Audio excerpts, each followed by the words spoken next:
Cet été, le marché des quotas d'émissions européens est resté particulièrement tranquille. Les prix ont évolué dans une fine bande transversale, coincés entre 69 et 72 euros en juillet et en août. La faible liquidité sur le marché a entraîné un peu de volatilité technique, sans qu'aucun mouvement significatif ne puisse s'installer. Ni les faibles niveaux de stockage de gaz, ni les vagues de chaleur, ni même les fortes émissions des énergéticiens ont suffi à faire bouger les lignes. L'accord commercial entre les États-Unis et l'Union européenne, qui était signé le 27 juillet et qui taxe les exportations industrielles tout en engageant l'Europe à acheter du pétrole et du gaz américain, n'a pas vraiment eu de répercussions significatives. Les fonds d'investissement, eux, ont profité de cette accalmie pour renforcer leur position longue nette qui s'installe désormais au-delà de 20 millions de quotas et qui illustre leur anticipation d'une hausse à venir des prix.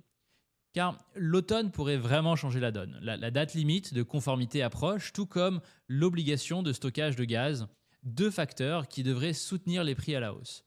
Les prévisions de marché pour le dernier trimestre tablent sur 75 euros la tonne d'ici la fin de l'année et plus de 85 euros la tonne en 2026. C'est une grosse marche à gravir par rapport au niveau de prix actuel et donc une opportunité pour les investisseurs privés. Si vous voulez commencer à construire une position ou renforcer celle que vous avez déjà, inscrivez-vous sur omayo.com.